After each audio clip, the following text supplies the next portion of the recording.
আসসালামু আলাইকুম। ছবি রান্নাঘরে আপনাদের সবাইকে স্বাগত জানিয়ে আজকে আমি তালের দুটো রেসিপি নিয়ে হাজির হয়েছি।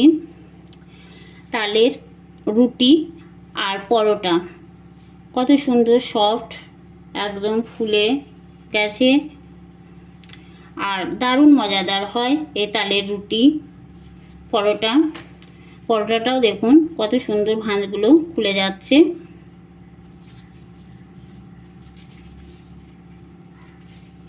বন্ধুরা একবার এইভাবে বাড়িতে বানিয়ে দেখবেন। চলুন আমি কিভাবে এই পরোটা আর এই রুটি বানাই সেটা আপনাদের সঙ্গে শেয়ার করব। তালের রুটি বানানোর জন্য আমি এখানে নিয়েছি এক বাটি চালের গুঁড়ো আর এখানে নিয়েছি আটা। প্যাকেটে আমরা যে আটা রুটি খাই সেই প্যাকেটের আটা নিয়েছি। আপনারা আটার বদলে ময়দাও নিতে পারেন কিংবা শুধুমাত্র চালের গুঁড়ো দিয়েও এই তালের রুটি কিংবা পরোটা দুটোই বানাতে পারেন। আর এখানে নিয়েছি তালের রস। তালের এই রসটা আমি চিনি দিয়ে তালের রসটাকে ফুটিয়ে ঠান্ডা করে ফ্রিজে রেখে দিয়েছিলাম। এটা ফ্রিজে ছিল, ফ্রিজ থেকে বের করেছি, এখন নর্মাল টেম্পারেচারে আছে। এটা আমি আবার গরম করে নেব। বন্ধুরা, নতুন এবং পুরনো সব বন্ধুদেরই বলছি ভিডিওটিতে লাইক দিয়ে পুরো ভিডিওটা দেখতে থাকবেন। পুরনো বন্ধুদের অনেক অনেক ধন্যবাদ। আর নতুন বন্ধুদের বলি, যদি আমার ভিডিওটা ভালো লেগে থাকে তাহলে প্লিজ চ্যানেলটিকে সাবস্ক্রাইব করে আমার পাশে থেকে যাবেন। রুটি বানাতে গেলে তালের এই রসের মধ্যে কিছুটা জল দিতে হয়। আমি কড়াইয়ের মধ্যে জল দিয়েছি, তাহলে এটা যখন ফুটাবো তখন কড়াইয়ের মধ্যে লেগে যাবে না। আমি তালের এই রসটাকে দিয়ে দেব।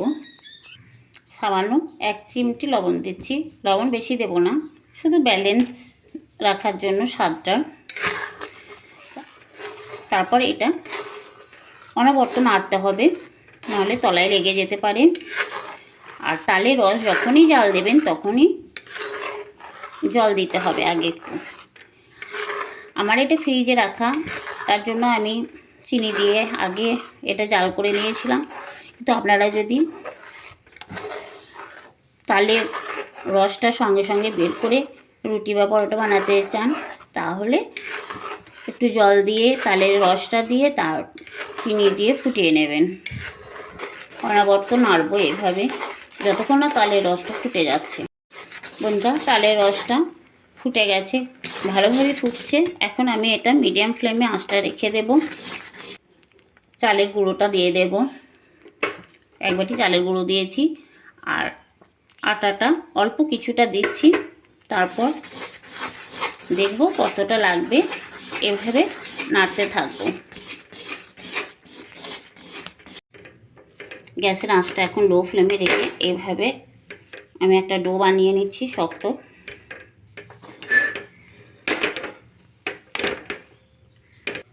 এই যে বন্ধুরা, এরকম একটা ডো বানিয়ে নিয়েছি। আমি এখন গ্যাসটা অফ করে দিয়েছি।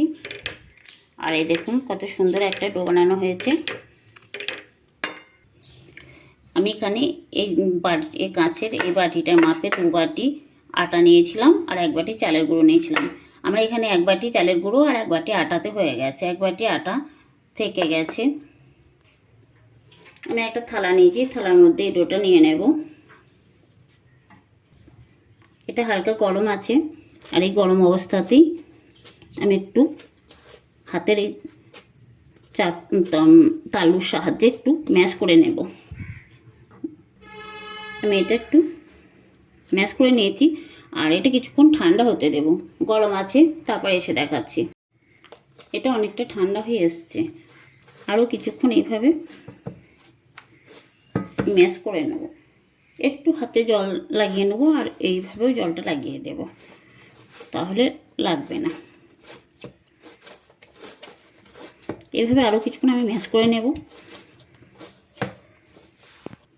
এখন আমি ছোট ছোট এরকম লেচি কেটে নেব।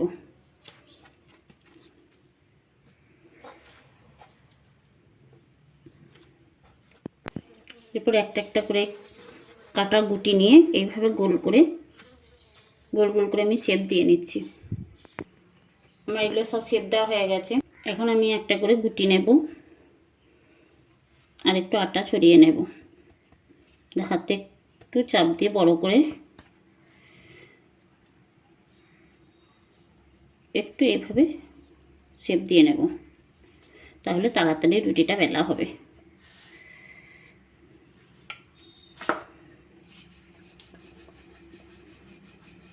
এভাবে রুটিটাকে বেলে নিতে হবে, তাহলে তাড়াতাড়ি বেলা হবে। যেহেতু এটা চালের রুটি, সেজন্য আলতোভাবে বেলতে হবে, খুব চাপ দিয়ে বেললে হবে না, হালকাভাবে বেলে নিতে হবে। একটা থালার মধ্যে রেখে দিচ্ছি। সব রুটিগুলোই এইভাবে বেলে নেব। বন্ধুরা, রুটিটা সফট এবং দারুণ টেস্টি হয়। একবার এইভাবে রুটি বানিয়ে দেখবেন, রুটি বা পরোটা।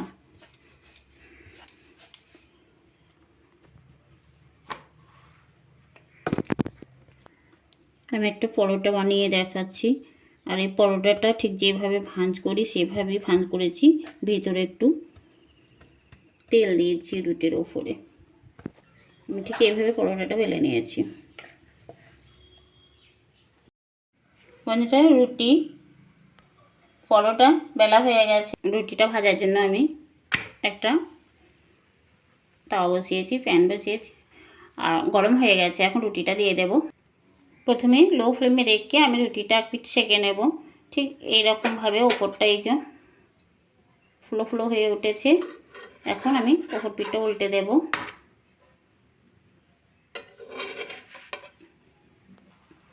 এক পিঠ এইভাবে ভেজে নিলাম। মিডিয়াম টু লো ফ্লেমে রেখে এক পিঠ এইভাবে ভেজে নিয়েছি। এই যে ওপরে একটু একটু উঠছে ফুলে ফুলে। আর তালের রুটি যদি তাওয়ার মধ্যে ফুলিয়ে নেওয়াটা বেশি ভালো। এই যে বন্ধুরা, ফুলে উঠে পড়ছে। এইভাবে তাওয়ার মধ্যেই চাপ দিয়ে কত সুন্দর ফুলে উঠেছে। আর এই রুটিটা সেঁকা হয়ে গেছে, তুলে নেব। আমি এইভাবে বাকি রুটিগুলোও সেঁকে নেব। বন্ধুরা, একটা পরিষ্কার কাপড়ের টুকরো নিয়ে এইভাবে টিপে টিপে রুটিটা ফুলিয়ে নিতে হবে। এই যে ফুলে উঠেছে। আর যখন এক পিঠ সেঁকার পর ফোলার সময় গ্যাসের ফ্লেমটা হাই হিটে দিতে হবে। কত সুন্দর ফুলে গেছে বন্ধুরা। এই পরিষ্কার কাপড়ে এইভাবে টিপে টিপে দিলে ফুলে যাবে, আগুনে দিতে হবে না। রুটিগুলো ভাজা হয়ে গেছে। এখন আমি পরোটাগুলো ভেজে নেব। পরোটাটা দিয়েছি এক পিঠ। কিছুক্ষণ পর আমি ওপর পিঠটা উল্টে দেব সাদা তেল।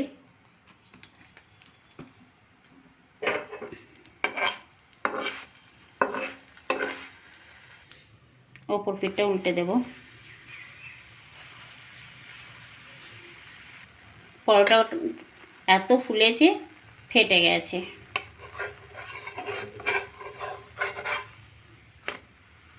এই পিঠটাও আমি একবার উল্টে দেব। আর দেখুন বন্ধুরা, তেলটা একটু বেশি পড়ে গেছে। বন্ধুরা, আর একটা পরোটা ঠিক ওই একইভাবে ভেজে নেব। এই পরোটাটাও ভাজা হয়ে গেছে। এই দেখুন কত সুন্দর ফুলে উঠেছে। আমার চালের আটার রুটি তালের রুটিগুলো বানানো হয়ে গেছে। এই দেখুন বন্ধুরা, কত কত সুন্দর সফট হয়েছে, দেখুন নরম।